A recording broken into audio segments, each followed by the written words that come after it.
Hello, and welcome everyone to this month's Neo4j Connections, Graphs in Government. My name is Meryl Lee, and I'm part of the digital events team here at Neo4j. We're super excited to have you here with us today and to be able to share these presentations with you. Before we dive into the sessions, I wanted to go over a few housekeeping items. First, presentation decks and session recordings. This is always a popular question from the audience. We will be sending out an email with links to everything post-event. So keep an eye on your inbox. You should receive that email within a day or so. For questions, at the end of each session, we'll hold a brief Q&A. We invite you to submit any questions you have throughout that presentation using the Questions tab located at the top of your screen. We'll answer as many questions as possible with the time allowed at the end of each session, and if we don't get to all of the questions, someone from the Neo4j team will reach out to you directly, or you can send an email to webinar@neo4j.com and we will get you pointed in the right direction. Also, please feel free to post about today's event on your social media channels using hashtag Neo4j and hashtag Neo4j Connections. Everyone who tweets or posts will be entered to win some cool Neo4j swag, so be sure to participate in that. So let's go ahead and get started. I'd like to introduce Lance Walter, Chief Marketing Officer at Neo4j, who will kick off today's event. All right, terrific. Thank you, Meryl Lee. Well, good morning, good afternoon, good evening, wherever you are around the globe. Welcome to this edition of Neo4j Connections. Today we're doing Neo4j Connections, Graphs in Government. We are super excited to have you here for what has become a very successful digital event series, thanks to all of you. You're going to hear, I hope, a lot of interesting things today. And so we would encourage you to share things that you think are interesting with your peers, with the community, using the hashtags Neo4j and Neo4j Connections. Please do share on your networks when you hear things that you think are going to be relevant to your audiences. Okay, and I also wanted to welcome everyone and thank you for making this such an unmitigated success. This Neo4j Connections digital event series started just over a year ago and has really exploded thanks to the engagement from this community and the participation from this community. A lot of you listening now have given some of the great talks that we've been pleased to feature on the Connection series. So thanks to everyone who's done that and helped us create this success. Close to 50,000 registrations worldwide, dozens of talks across more than a dozen events, 6,000 people watching the recordings after the fact. We love the international participation. We love the hellos from Detroit and Morocco and all over the place. It's just phenomenal to see the global participation. And thank you all for the engagement, and thank you in advance for engaging today. We do have experts online, so feel free to post questions and interact with us, whether it's to say hello or to ask for clarification. But we love the engagement from the audience as well, and we're here to make this an interactive and great experience for you today. We have a terrific agenda, and just real briefly, we'll get into it more with Dave's session as we kick off, but graphs in government is certainly a relevant topic today. If you think about the challenges that our government organizations and agencies are facing globally right now, they didn't have an easy job before, and technology plays some interesting roles there, right? Technology is doing a lot to help our government organizations and help them better serve us as citizens. Technology also creates challenges, things like, how do you understand how to regulate social media platforms when we don't even understand exactly how they work and what they do and what the impacts are? So there's no doubt that our government agencies and organizations have no shortage of challenges now, providing services, rolling out benefits, programs, coordinating treatment, and the like, and increasingly intersecting with some of the challenges that the private sector is facing, supply chain being a notable global example that's affecting us today. So graphs have a role to play. Graphs can do a lot to help and already are in many, many agencies. And we're excited to share some of that success and some of that potential with you today. So consider yourself kicked off. We will then move into a session about why we care about graphs in government. What role can graphs play in government? What role are graphs playing? That'll be with our head of product marketing, Dave Packer. Then we'll get into advanced machine learning for government, start to explore some of the really exciting kind of superpowers that we're seeing emerge in applications when graphs come together with machine learning. We'll talk about using connected data for better machine learning, featuring our own Dr. Alicia Frame. We'll get into document discovery with a great demo from our own Gary Mann. And then we've got the team here from the National Frederick Cancer Research Laboratory to talk about the Cancer Research Data Commons project. And we're super excited. As usual, we try to finish really, really strong at Connection. So looking forward to bringing all of this to you. Just a final reminder, please use the hashtags. When you hear something interesting, share it with your networks out there.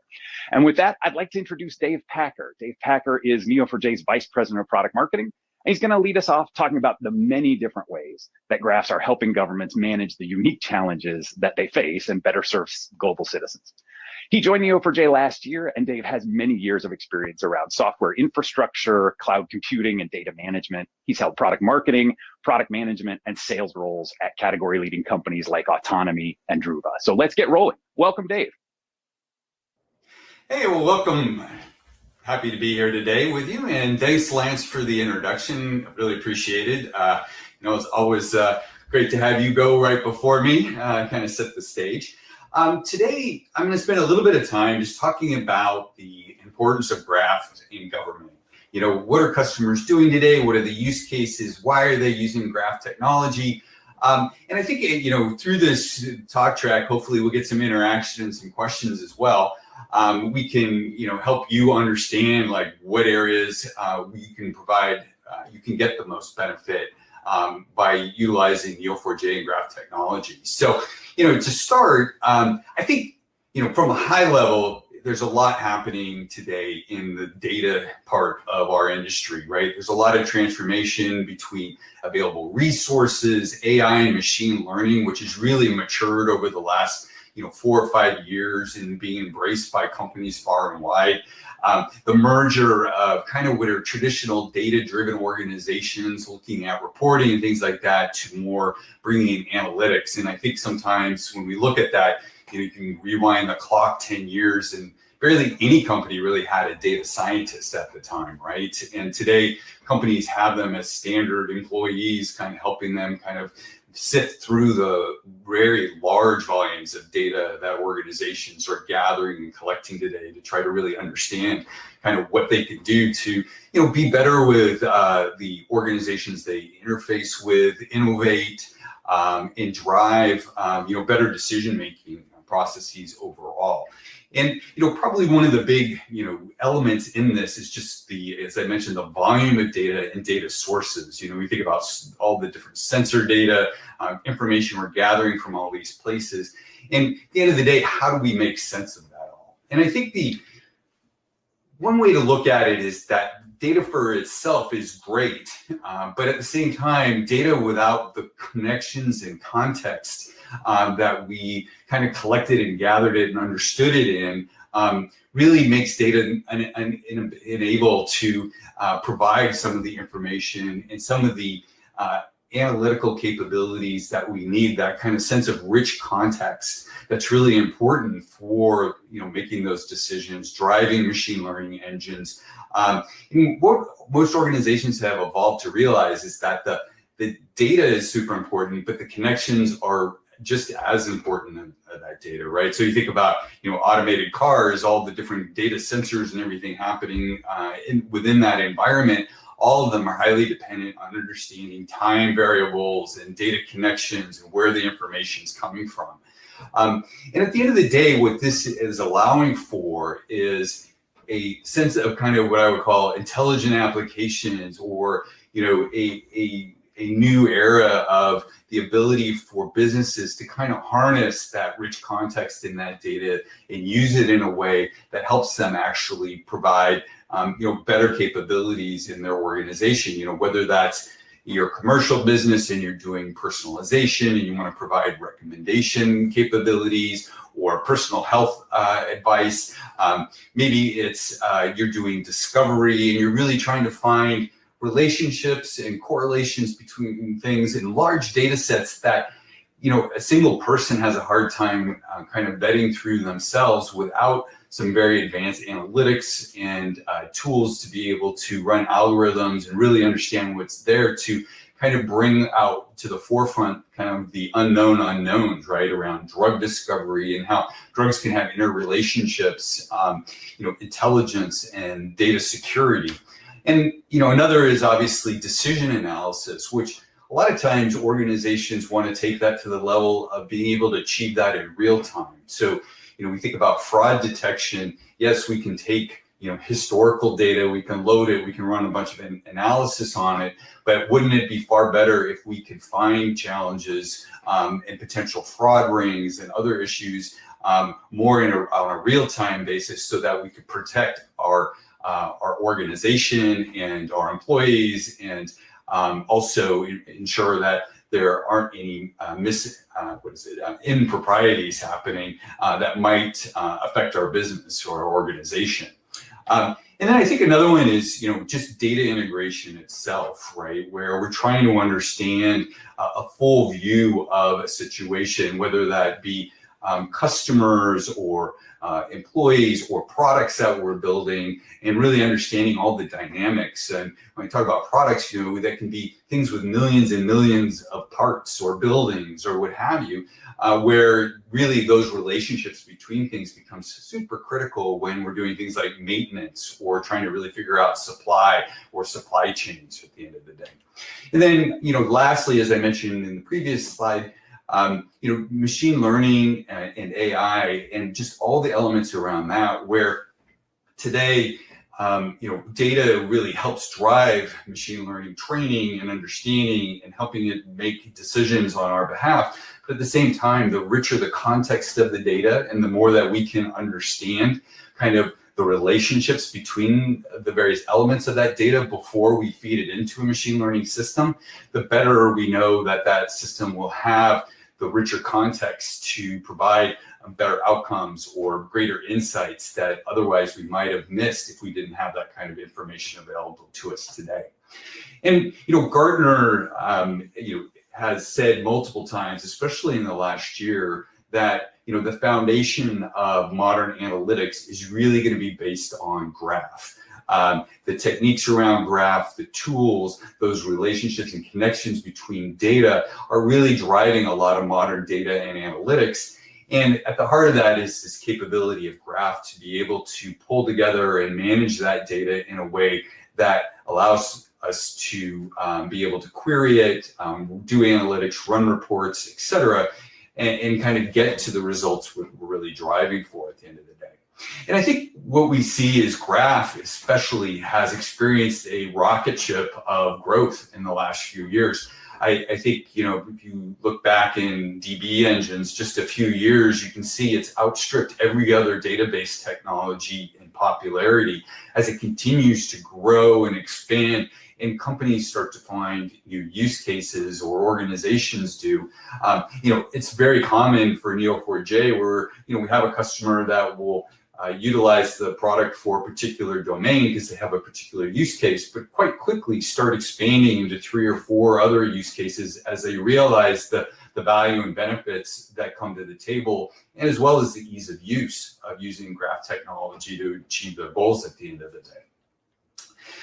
One thing about graph that's especially suited is how it encapsulates the data relationships in the graph itself. And often when people first see a graph, it can look like a bit of mayhem initially, but those associations, those links, and those connections are inherently important for being able to understand the outcomes and understand the nuance between a lot of different variables that otherwise, if I was storing them in a traditional, relational database, might be stripped away, and I might not see those things through reporting and analytics that I might be getting from those data sets. Graph has a unique way of pulling that together and maintaining it, and then at the same time providing you the speed of high speed transactions, operating in real time, and really getting all the value you want out of a system in a production environment, while at the same time providing you the ability to have insights and provide real-time recommendations or connections, or being able to just find those associations that are multiple degrees away from the main point, and give you those kind of insights that are necessary. And I think supply chain is a great example of that, where every organization to some extent deals with supply chain. And we think about what happened recently in the Suez Canal. How do you associate what's on a ship to all the different touch points in your supply chain and production areas, whether they're spread on a global level or not? And how does that impact your business? And is there an alternate way to work around that? Much harder to do in a traditional model, a lot easier to do from a graph perspective. So how does graph really align to this kind of data intelligent need of today. And I think, if we look at the common models like relational database, it's really focused on, high transaction, store and retrieval of data. It's really about how do we just get a schema in place that we can work with. But we also come with the knowledge of knowing that if we need to change that schema or we need to have flexibility, that kind of is difficult to maintain or be difficult to achieve without a lot of very sensitive change planning and thinking through how we're going to modify the database and make those changes. And then there's NoSQL databases, which are designed more about how do we run queries and how do we pull data as fast as possible.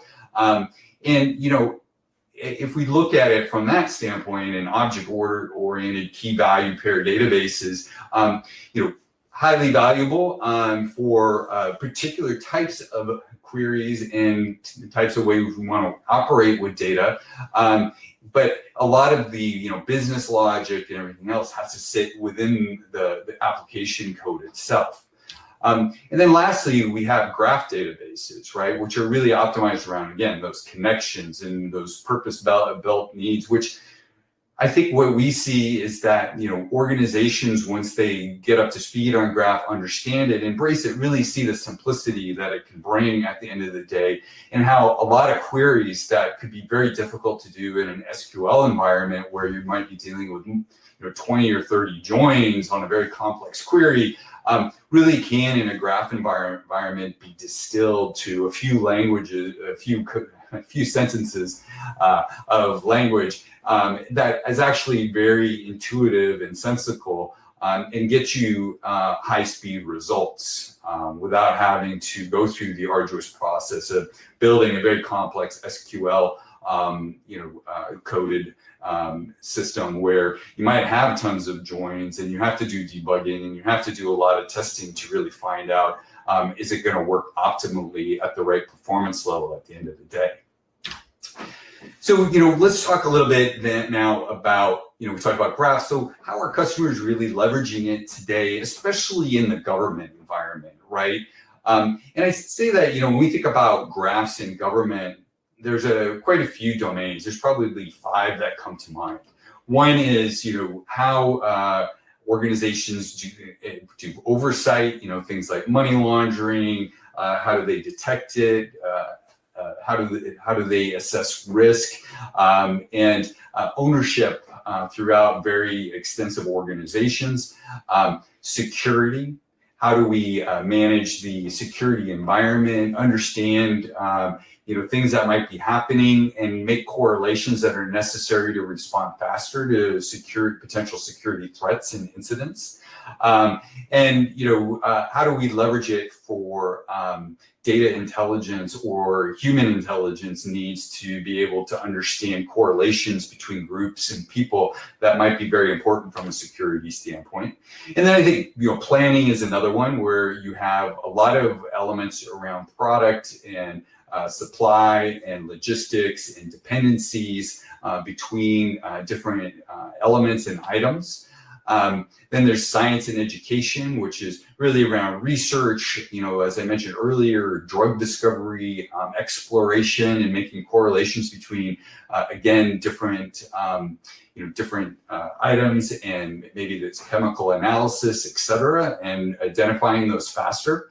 And then, lastly, resource management, right, where we start thinking about network and IT operations, supply chain, and how supply chains are managed. And if we think about, again, supply chain, you might have products or you might have systems in place that have millions of associated parts and pieces that have to be managed and understood well, and also their relationships to understand what's needed and how do we supply accordingly when we need to bring these pieces together.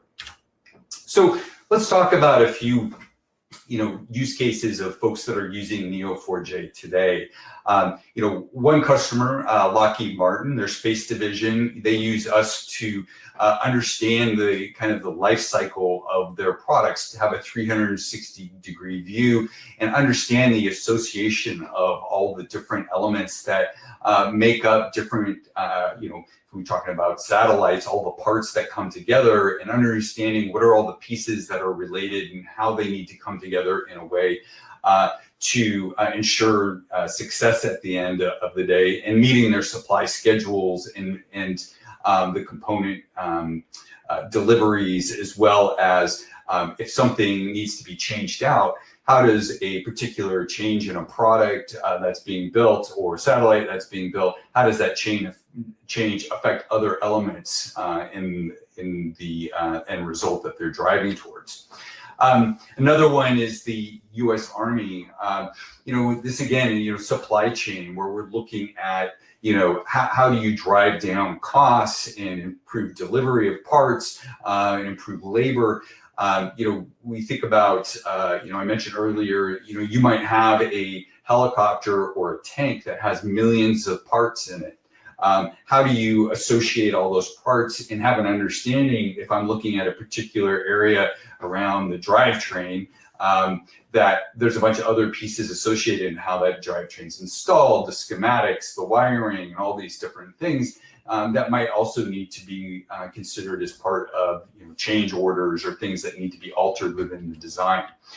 And then, fraud detection. We look at the Danish Business Authority and, understanding, business partners and relationships that might be actually driving outcomes that are fraudulent, whether that's tax related or what have you.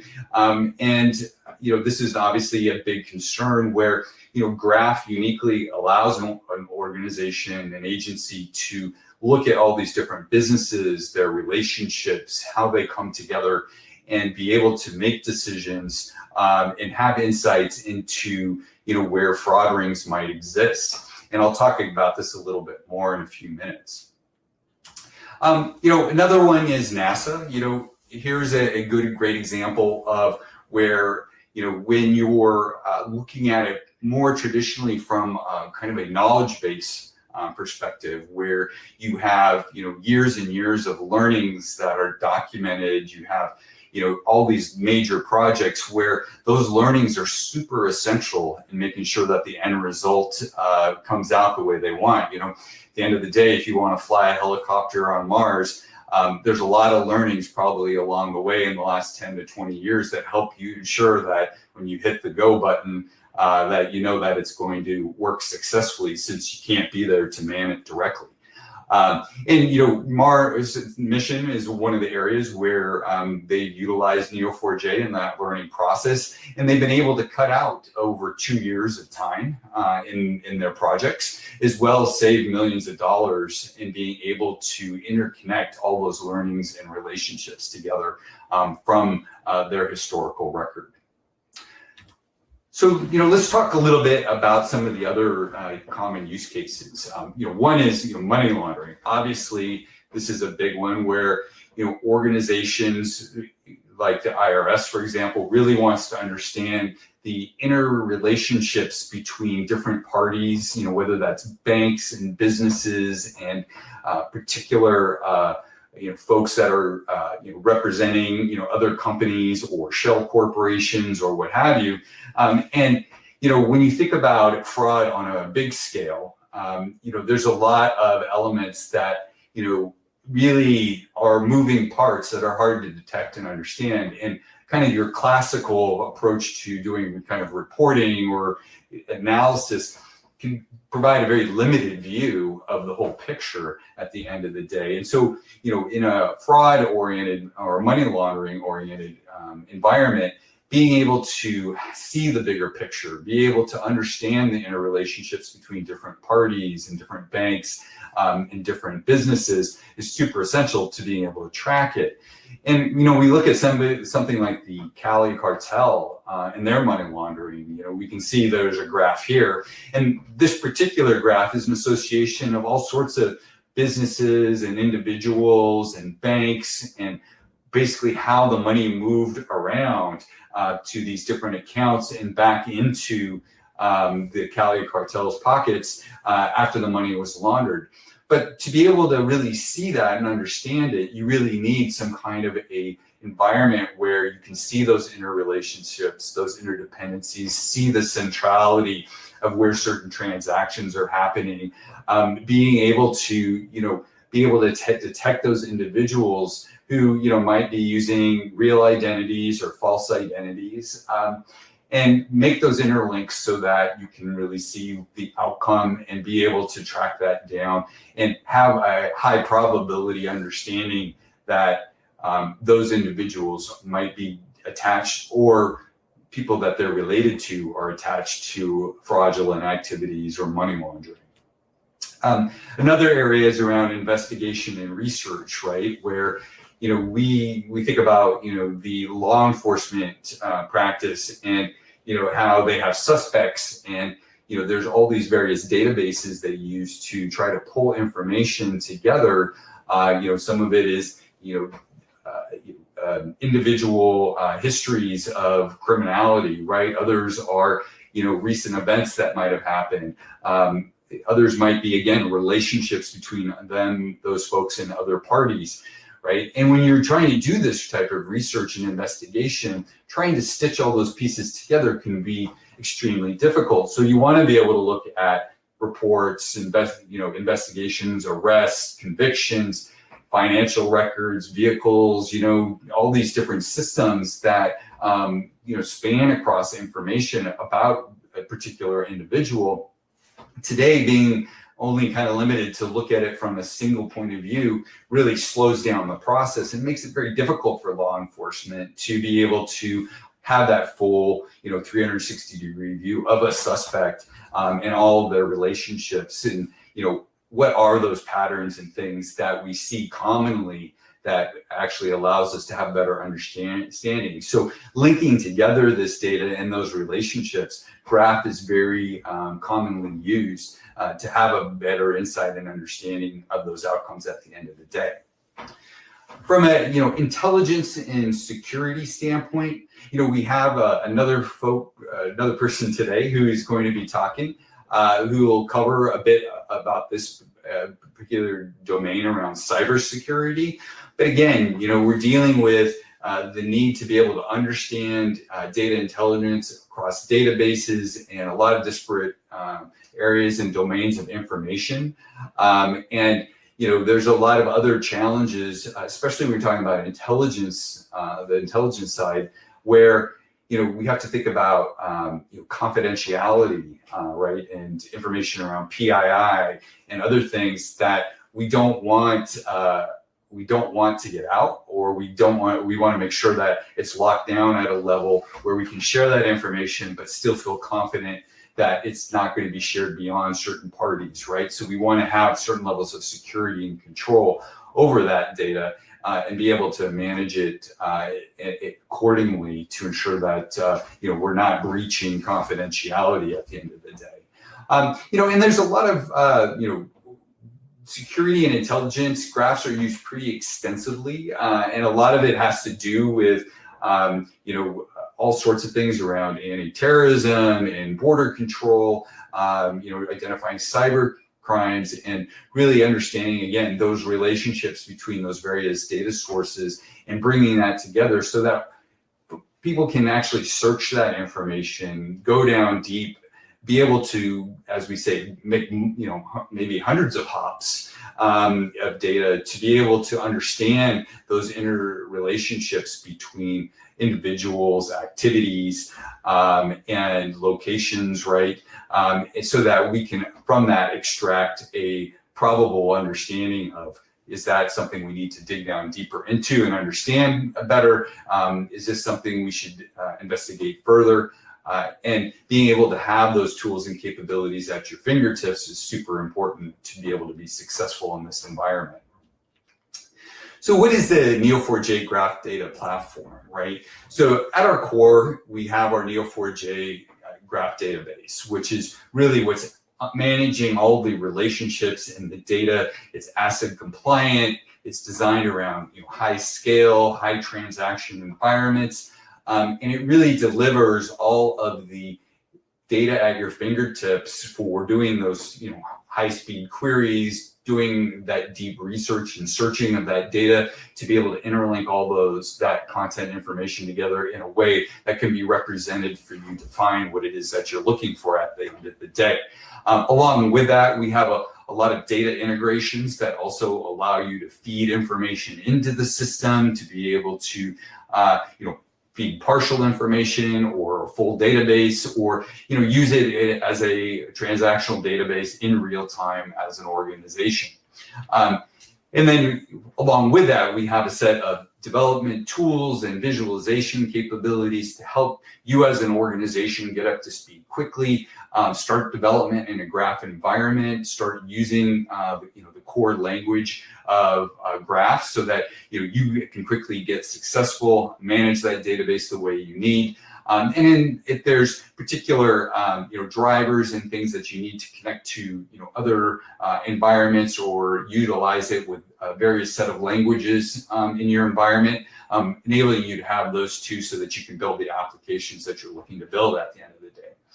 And then on the other side of the Neo4j database is also our ability to support graph data science, which is also understanding the nuance and the richness of data and being able to run graph algorithms across the data set so that you can find or understand that data better and utilize it in a way that if we're talking billions and billions of nodes, which isn't uncommon in our customer environment, how do you do an analysis across that and get the results you need at the end of the day? And a lot of this tooling that we provide allows you to connect with, again, machine learning systems and connect it into your machine learning pipeline. We support graph embeddings, which allows you to use the data in the graph and then feed the machine learning system, with more efficient data and information to actually help train and, again, ultimately at the end of the day, provide the context you need for this to have those successful results and know that, you're providing the richest set of data possible in the proper structure to have the outcomes you want at the end of the day. So why Neo4j, for your next, project? I think there's a couple elements that come to mind. One is, a very flexible and powerful architecture. One of the things very unique about Neo4j is we have a very flexible property graph-based schema environment. What that allows you to do is use the database as a graph, but also have individual nodes with a lot richer data associated with them. So if you want to adapt the schema or have connections, have certain relationships, to be able to provide that flexibility means that you can actually rapidly prototype and innovate and make those changes on the fly. Whereas if we were doing this on a relational database, it's a little bit more arduous. You might have to export your data. You might have to make a schema change, re-import data. This allows a lot more flexibility in the way that you manage your data at the end of the day. And again, as I mentioned earlier, real-time performance, the ability to run in high transaction environments, and also, depending on how you want to manage it. Do you want to manage it in your own environment, in a self-hosted environment, or do you want to have it managed as a service in the cloud? So, Neo4j, we provide it in all different types of deployment models to help support whatever your needs are. Secondly, graph expertise. Neo4j was one of the first pioneers of building out a graph database system. We've supported thousands of customers, thousands of use cases across, tons of engagements over the years. And we're also a major contributor to many of the graph industry standards. So, when I think about, bench strength and graph, Neo4j, we have the history, we have the knowledge, and as I mentioned earlier in those use cases, helping some, very important agencies solve very, complex data problems around the content that they have and the systems that they have that really can drive and get the value of graph at the end of the day. Thirdly, we're enterprise proven and trusted. Large portion of our customer base is government, as well as Fortune 500, 1,000 customers. They're really looking for mission critical ability to run in an environment, to have ACID compliance so that they know that their data is secure, the data integrity is there, and also to have the control and the security over the data that's stored within the graph database. As you can imagine, versus a relational database where you're dealing with tables, graph, we're dealing with nodes and edges and connections. The security model takes a lot of expertise to build out and understand and be able to apply in an environment, especially when you're talking about government environments, super critical at the end of the day to make sure that the data and security integrity is there. And then lastly, this is one that comes up often, when I talk to customers and partners, which is the community and the ecosystem around Neo4j. We have we have the largest developer community today with over 200,000 developers. It's a very active community. A lot of our partners and customers say that one of the real benefits they get from Neo4j, outside of the ones I've already mentioned, is just the fact that anytime they're trying to develop something or create something, they feel that they have the answers at their fingertips. Just jump into the community, ask a few questions, get the answers that they need quickly. Graph in itself is very easy to understand and build on top of, but everybody's use case is slightly different and everybody has nuance in the applications they're developing. So having that community out there is super helpful for organizations that are trying to get up to speed, embrace graph, and use it within their environment. As well as we have a very extensive ecosystem of partners we work with. Those are both for data integration, but also cloud partners. So, depending on the cloud environment you're working on, we can work with you to make sure that, you have the environment you need and the ability to stand up and run with Neo4j however you want to. So, at that, I'm pretty much close to the end here. I'd say that, we have, a lot of government use cases and customers. Didn't have a whole lot of time today to cover them all, but wanted to touch on a few to really help you understand how graph fits into, the general environment of where organizations are adopting it and using it today to get the most benefit. I'd say if you want to learn more, we have, our website, as I mentioned, our community as well. Definitely go in and chat with those folks and get a better understanding of how you can use graph yourself. And reach out. We're more than willing to help you out and give you some indications of the particular problem you're trying to solve, how we can help you kind of get there and work with our different teams to kind of help you model that out and get to the result that you're looking for at the end of the day. So that's the end of my session. I think we have a few minutes left for questions. So Marilee, do we have any questions from the audience? Oh, Dave, do we have questions? Of course we have questions. Great. I just want to thank you, too, for a great session to start our day. Such fascinating and just wide-ranging use cases that we have. So I hope that people take advantage of that URL you posted and visit our use case section, because there's a lot of great information there. Yes, yeah, definitely. And like I said, community, too. I mean, you can find thousands of different uses for graph. Just a small sample set today to help people kind of get on their way to understanding how they might be able to use it. Excellent, thank you. And I want to remind the audience, if they do have questions, they can submit them in the questions tab located at the top of their screen. If we don't get to your questions, someone from Neo4j will reach out to you directly, or you can send an email to webinar@neo4j.com and we'll get you pointed in the right direction. But we've had some that have come in throughout the session, so we'll get started with those. Great. So this one says, earlier in your session, you talked about machine learning. Is there anything specific about graph that makes it better than other options?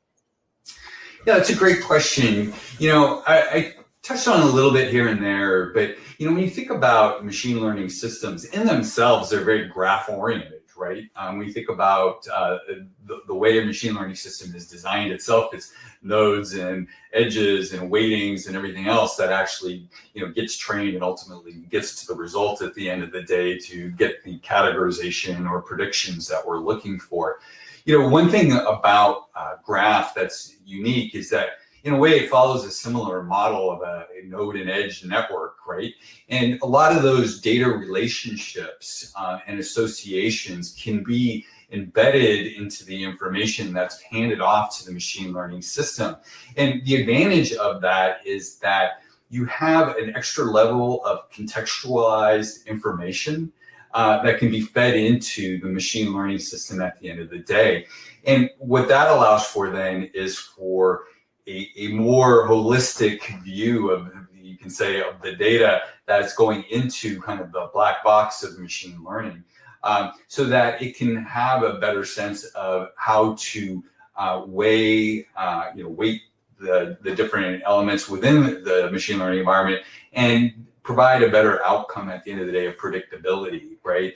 Because at as most people are familiar with machine learning, it's really about how clean the data is, and then are there consistencies, anomalies, relationships that maybe we don't see, that the system itself starts to see and understand as it's going through and training itself, or as you're training it, depending on kind of the training model you're using. But and then allows for better clarity, I guess is probably the term I would use, to drive those better predictions at the end of the day.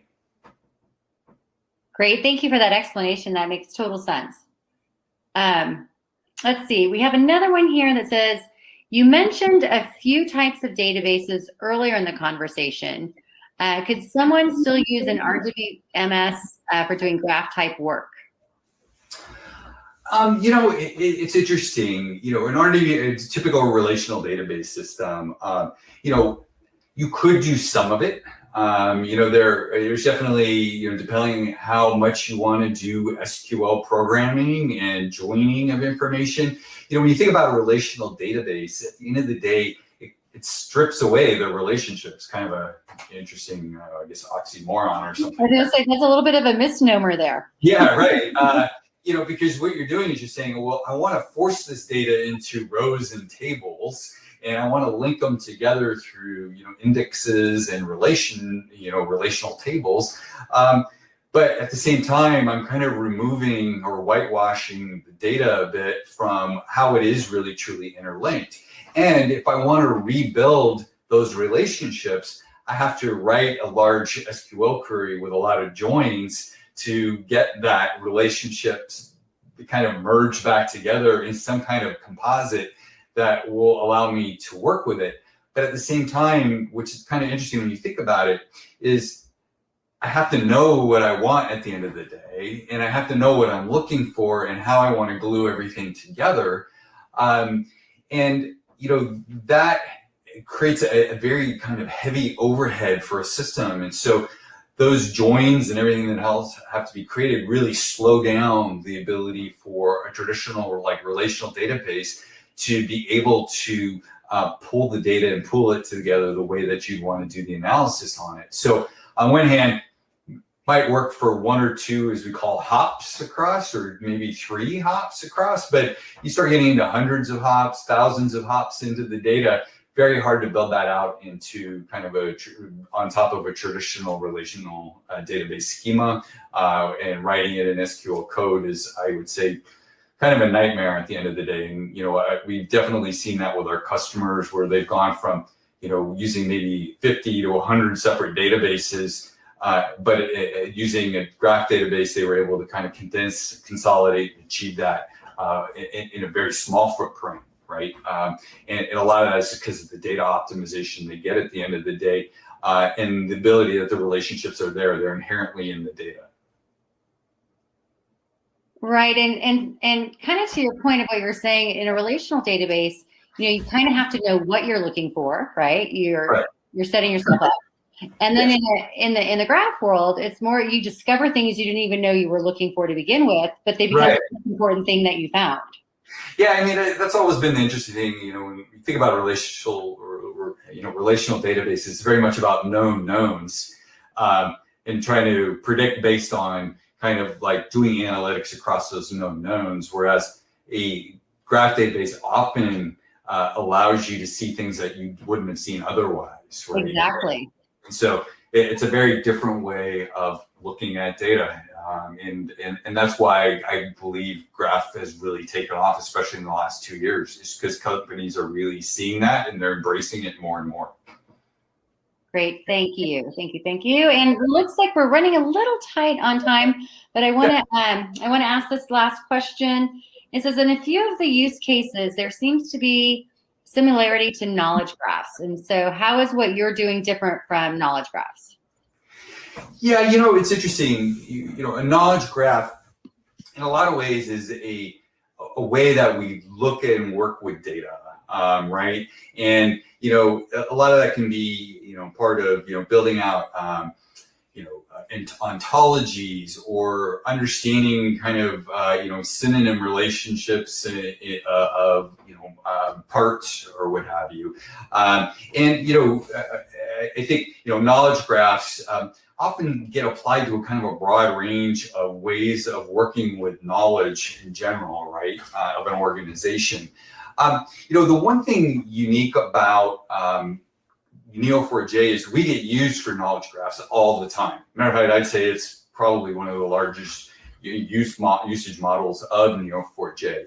The advantage is if you want to start taking that to the next step, right? You want to inject more data or change the schema in a way that allows you to work with data differently, or you want to use machine learning algorithms or other types of graph-based algorithm models on the data. We provide that, again, that schema flexibility to make those changes, alterations, and what have you, so that you can use it in multiple ways. You're not kind of just locked into one model of node, edge, node.